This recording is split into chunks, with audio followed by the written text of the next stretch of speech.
Hello everyone, एक बार सबका बहुत बहुत स्वागत है मेरे यूट्यूब चैनल एजुकेटिंग पॉइंट पे।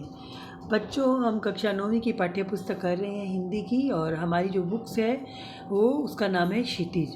और आज हम जो अपना चैप्टर है बाघ, उसका सॉल्यूशन लेकर आई हूँ मैं।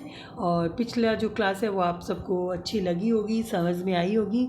तो बच्चों, आपसे रिक्वेस्ट है कि आप उसको शेयर कीजिए, पूरा सुनिए, सब्सक्राइब कीजिए और शेयर भी कीजिए। तो आज का जो हमारा सॉल्यूशन है वाक चैप्टर का वो इस प्रकार है।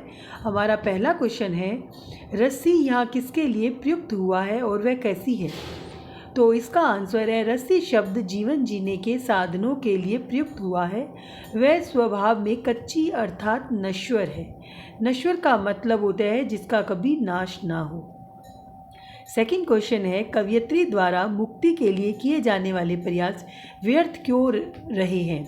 तो इसका उत्तर है कि कवयित्री देखती है कि दिन बीत जाने और अंत समय निकट आने के बाद भी परमात्मा से उसका मेल नहीं हो पाया है।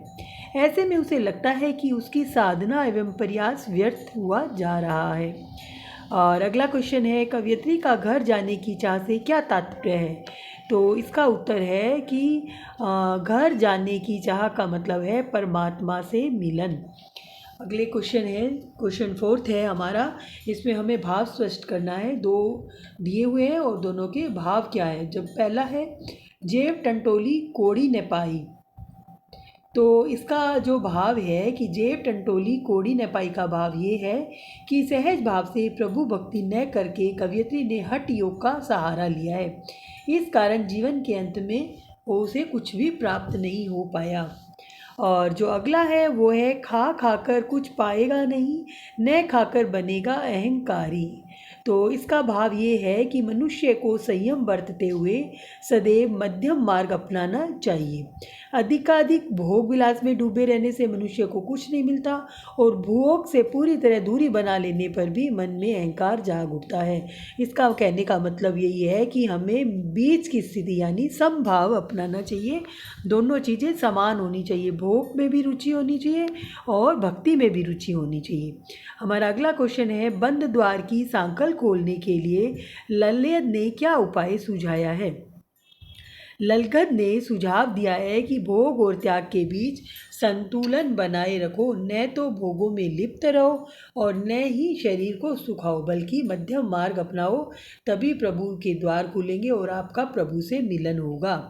हमारा जो अगला क्वेश्चन है वो इस प्रकार है, ईश्वर प्राप्ति के लिए बहुत से साधक हठ योग जैसी कठिन साधना भी करते हैं, लेकिन उससे भी लक्ष्य प्राप्ति नहीं होती। यह भाव किन पंक्तियों में व्यक्त हुआ है?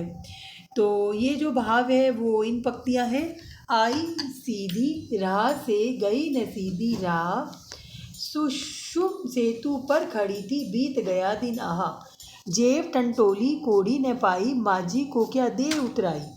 तो ये जो पंक्तियां हैं इसमें इस भाव स्पष्ट हो रहा है। और अगला क्वेश्चन है, ज्ञानी से कवयित्री का क्या अभिप्राय है? तो इसका आंसर है कि ज्ञानी से कवयित्री का अभिप्राय है जिसने परमात्मा को जाना हो और आत्मा को जाना हो। तो बच्चों, हमारा जो इस चैप्टर का जो सॉल्यूशन है वो यहीं तक है। आप सब लोगों को अच्छा लगा होगा, समझ में आया होगा, और आप इसको अच्छे से 2 बार 3 बार जितना भी हो रीड की सुनिए तो आपको अच्छा लगेगा। तो आज की क्लास हमारी यहीं ख़त्म होती है। फिर से मिलेंगे एक नई क्लास में यूट्यूब चैनल एजुकेटिंग पॉइंट पर।